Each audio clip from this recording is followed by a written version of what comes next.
Learn English through stories, C25 PDF. Adopted and modified by Kulwant Singh Sandhu. Contents 1. White Fang by Jack London. Chaps 1 and 2. 2. The future tense. 3. Picture dictionary page. 1. White Fang. Chapter 1. The Gray Cub. The two wolves moved slowly down the Mackenzie River. Often they left it and looked for food by the smaller rivers. But they always went back to the large river. The she-wolf looked everywhere for a home, and then one day she found it. It was a cave near a small river. She looked inside it very carefully. It was warm and dry, so she lay down. The he-wolf was hungry. He lay down inside the cave, but he did not sleep well. He could hear the sound of water, and he could see the April sun on the snow. Under the snow and in the trees, there was new life. The he-wolf left the cave and followed the ice bed of the small river. He wanted food. But 8 hours later, he came back, hungrier than before. In the wet snow, he was slow and could not catch anything. Strange sounds came from inside the cave. When he looked inside, the she-wolf snarled at him. He moved away and slept at the mouth of the cave. The next morning, he saw 5 strange little animals next to the she-wolf. They made weak little noises, but their eyes were not open. He left the cave quickly. He had to find food for the she-wolf. This time, when he took meat back to her, she did not snarl at him. 4 of the cubs were red, but 1 was gray. This gray cub was a fighter.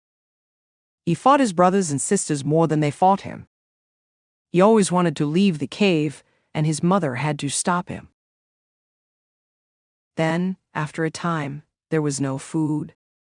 His father did not bring them any meat, and his mother had no milk.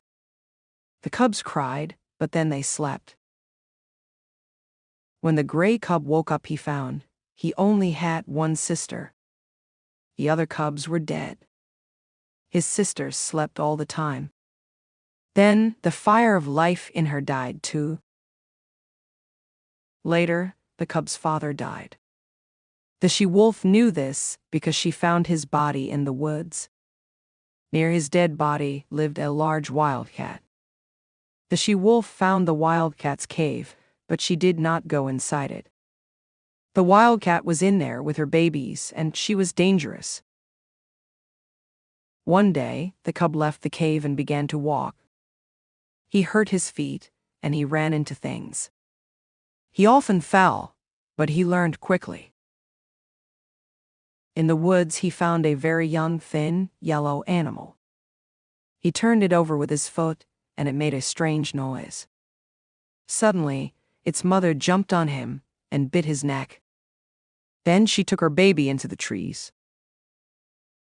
The cub sat down and made weak little noises. He was there when the mother animal came back. He saw her long, thin body and long, thin head. She came nearer and nearer, and then she bit his neck again.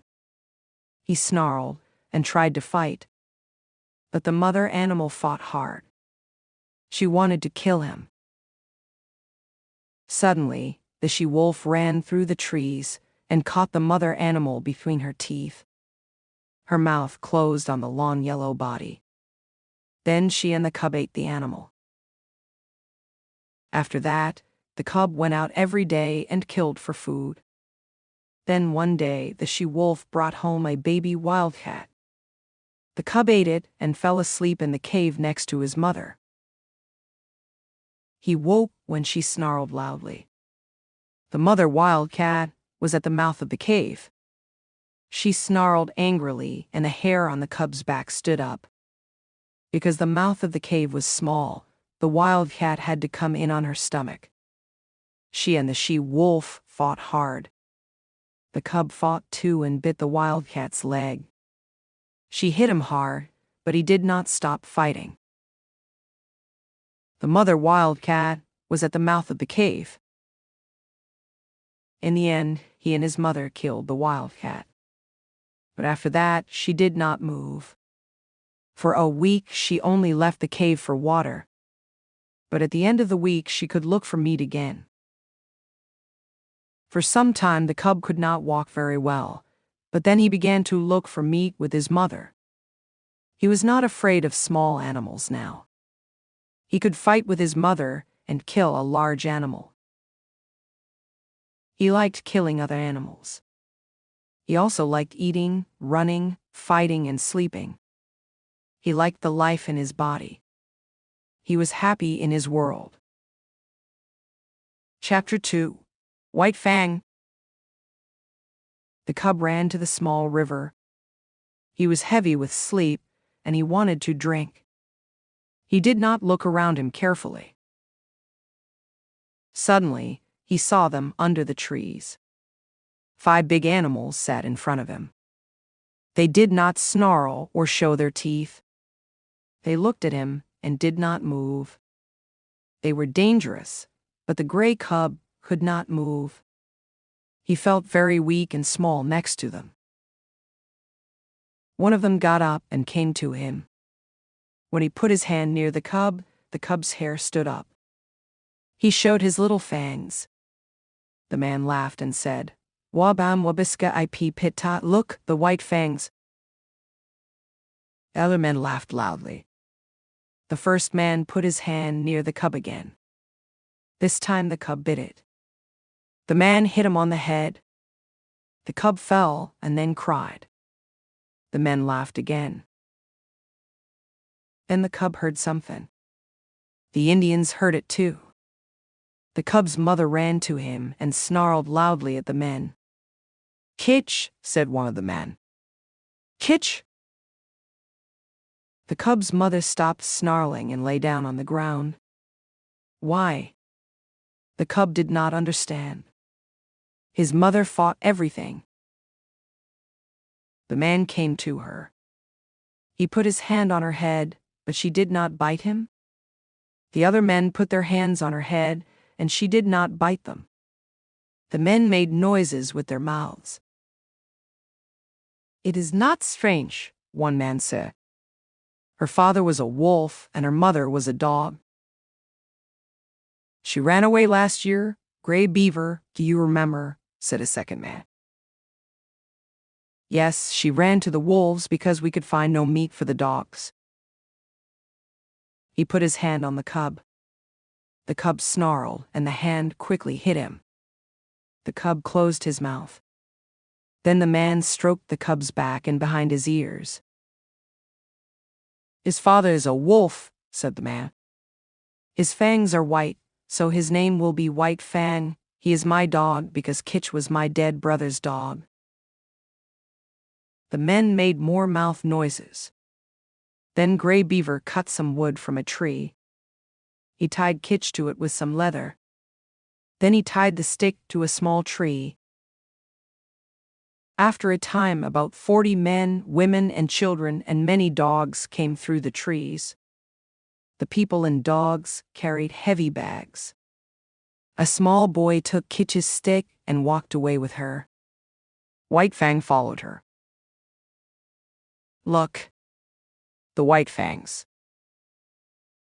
They walked by the small river for a time. Then they came to the large Mackenzie paver, and the Indians made their camp next to it. White Fang walked around the camp and looked at everything. A young dog walked slowly to him. This dog, Lip Lip, did not like other dogs, and he bit White Fang badly again and again, so White Fang ran back to his mother. This was the first of many fights with Lip Lip. 5 minutes later, White Fang left Kitch and looked around the camp again. He saw Gray Beaver and went to him. Gray Beaver sat on the ground near a lot of sticks.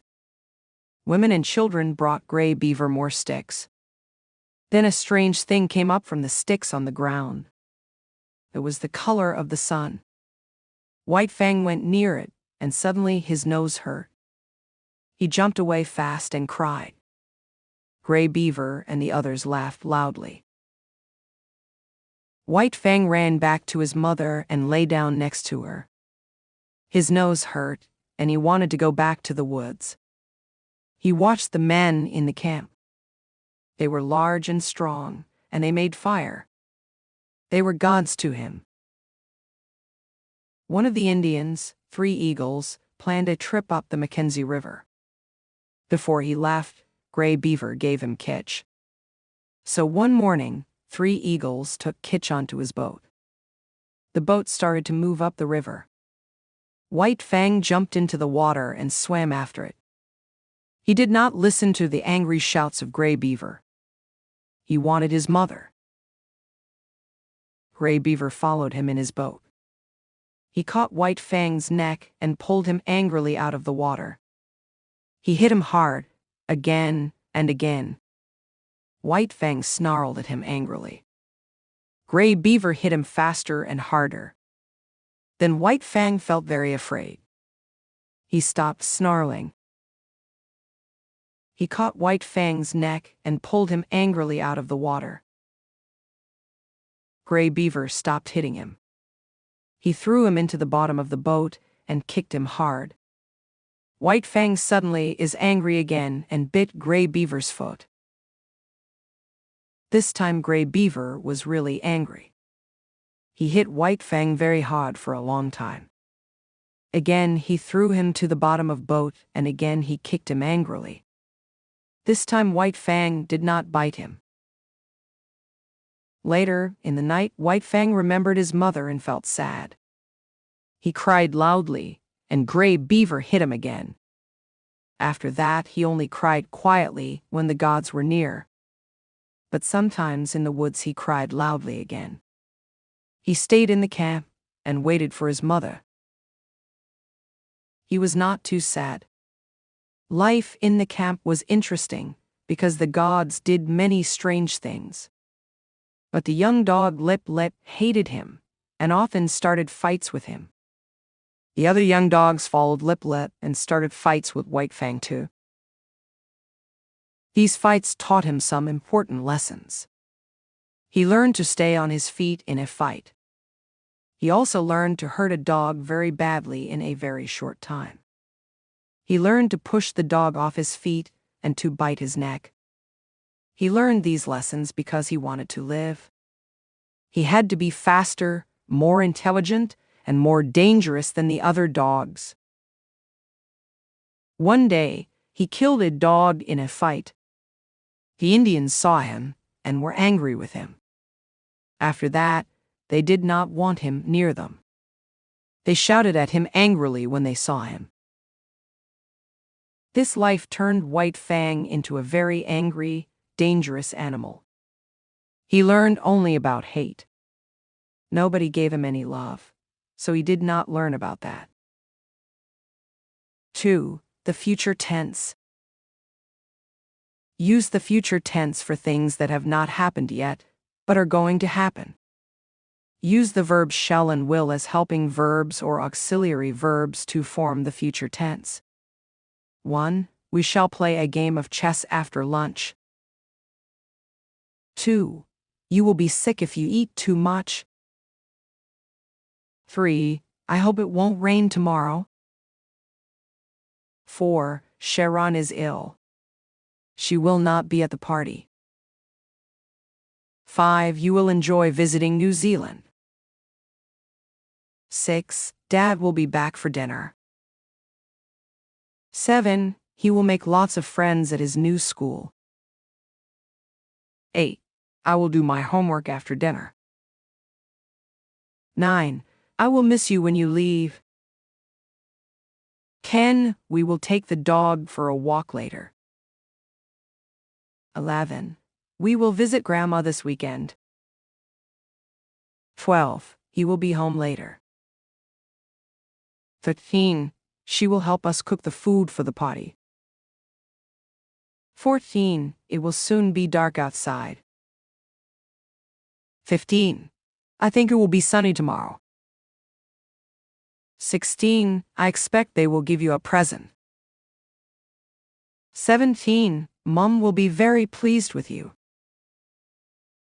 18. Your plant will die without water. 19. The school will soon need a lot of repairs. 20. Banta and I shall slash will be glad when the exams are over. 3. Picture dictionary page.